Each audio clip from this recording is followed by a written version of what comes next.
Hello friends, welcome back to English with Jayanta. আশা করি তোমরা ভালো আছো আর প্রতিদিনই স্পোকেন ইংলিশ প্র্যাকটিস করছো। তো ইংরেজিতে কথা বলার জন্য সবচেয়ে গুরুত্বপূর্ণ বিষয়গুলোর মধ্যে একটি হচ্ছে টেন্স, যেটা অনেকের কাছে মনে রাখা কঠিন হয়ে পড়ে।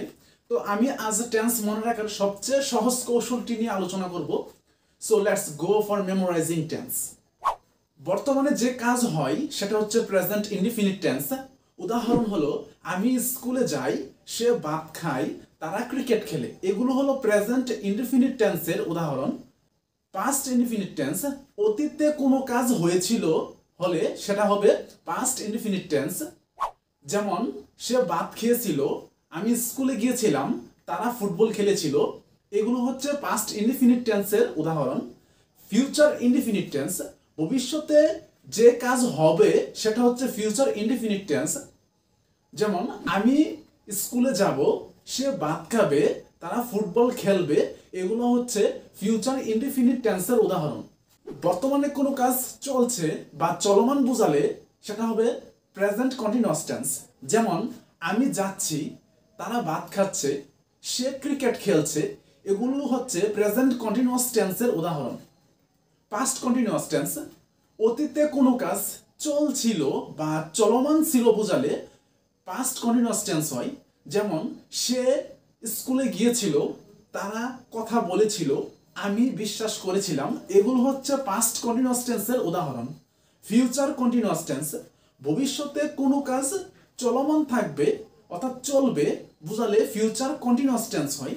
যেমন সে ভাত খেতে থাকবে, আমি স্কুলে যেতে থাকবো, তোমরা ক্রিকেট খেলতে থাকবে। এগুলো হচ্ছে ফিউচার কন্টিনিউয়াস টেন্সের উদাহরণ।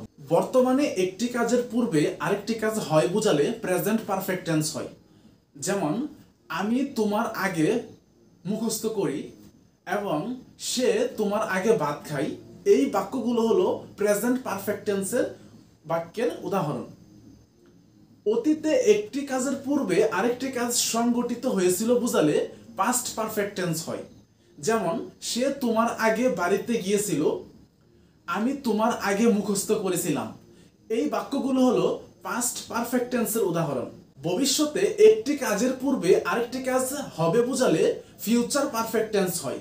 যেমন সে তোমার আগে বাড়িতে যাবে, আমি তোমার আগে মুখস্থ করব। বর্তমানে কোনো কাজ দীর্ঘ সময় ধরে চলছে বোঝালে প্রেজেন্ট পারফেক্ট কন্টিনিউয়াস টেন্স হয়। যেমন সে 2 ঘন্টা যাবত খেলছে, আমি 7 ঘন্টা যাবত কাজ করছি। অতীতে কোনো কাজ দীর্ঘ সময় ধরে চলছিল বোঝালে পাস্ট পারফেক্ট কন্টিনিউয়াস টেন্স হয়। যেমন সে 2 ঘন্টা যাবত খেলছিল, আমি 7 ঘন্টা যাবত কাজ করছিলাম। ভবিষ্যতে কোনো কাজ দীর্ঘ সময় ধরে চলতে থাকবে বোঝালে ফিউচার পারফেক্ট কন্টিনিউয়াস টেন্স হয়। যেমন সে 2 ঘন্টা যাবত খেলতে থাকবে, আমি 7 ঘন্টা যাবত কাজ করতে থাকবো। সেন্টেন্স মেকিং বা ইংরেজিতে কথা বলার জন্য আরেকটি গুরুত্বপূর্ণ বিষয় হচ্ছে টেন্সের গঠন। আর টেন্সের গঠন মনে রাখা খুবই গুরুত্বপূর্ণ। তো চলো আমরা টেন্সের গঠন নিয়ে আলোচনা করি। প্রেজেন্ট ইনডিফিনিট টেন্সে ভার্বের প্রেজেন্ট ফর্ম হয়, কিন্তু সাবজেক্ট যদি থার্ড পারসন সিঙ্গুলার নাম্বার হয় তাহলে ভার্বের সাথে এস বা ইএস যোগ করতে হয়। এবং পাস্ট ইনডিফিনিট টেন্সে ভার্বের পাস্ট ফর্ম হয়। তারপর ফিউচার ইনডিফিনিট টেন্সে ভার্বের ফিউচার ফর্ম হয়। এখানে ফিউচার ফর্ম বলতে বোঝানো হয়েছে শ্যাল এবং উইল বসবে, তারপর ভার্বের প্রেজেন্ট ফর্ম হয়ে যাবে। ওকে, প্রেজেন্ট ইনডিফিনিট টেন্সের উদাহরণ হলো আই গো, আমি যাই, হি কামস, সে আসে। পাস্ট ইনডিফিনিট টেন্সের উদাহরণ হলো আই ওয়েন্ট, আমি গিয়েছিলাম, হি কেম, সে এসেছিল। ফিউচার ইনডিফিনিট টেন্সের উদাহরণ হলো আই উইল গো, আমি যাব, হি উইল কাম, সে আসবে। কন্টিনিউয়াস টেন্স, সকল কন্টিনিউয়াস টেন্সেই ভার্বের সাথে আইএনজি হয়। সেটা প্রেজেন্ট কন্টিনিউয়াস হোক, পাস্ট কন্টিনিউয়াস হোক, ফিউচার কন্টিনিউয়াস হোক, কিংবা প্রেজেন্ট পারফেক্ট কন্টিনিউয়াস টেন্স হোক, পাস্ট পারফেক্ট কন্টিনিউয়াস টেন্স হোক বা ফিউচার পারফেক্ট কন্টিনিউয়াস টেন্স হোক। অর্থাৎ কন্টিনিউয়াস টেন্স থাকলেই ভার্বের সাথে আইএনজি হবে। তো আমরা যেখানে কন্টিনিউয়াস টেন্স দেখবো সেখানে ভার্বের সাথে আইএনজি লিখবো। সো চলো আমরা কন্টিনিউয়াস টেন্সের গঠন নিয়ে আলোচনা করি।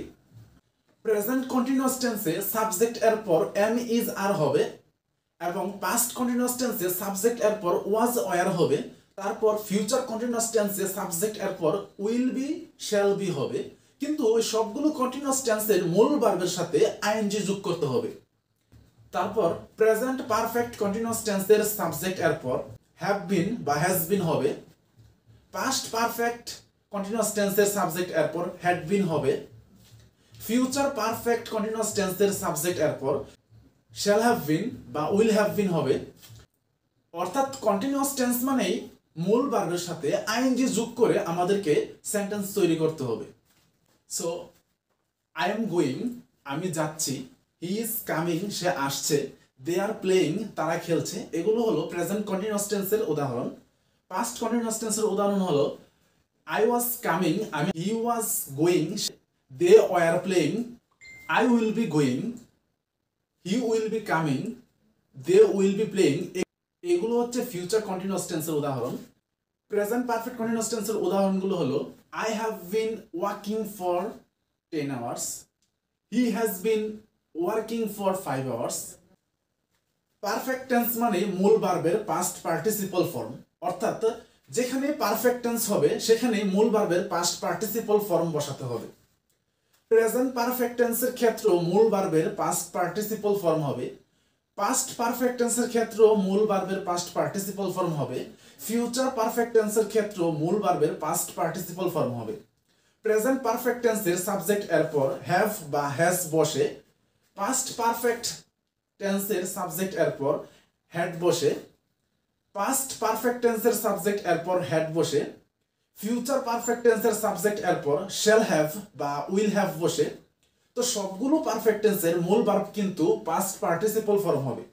সো আমরা পারফেক্ট টেন্সের মূল ভার্ব লেখার সময় পাস্ট পার্টিসিপল ফর্ম অবশ্যই ব্যবহার করব।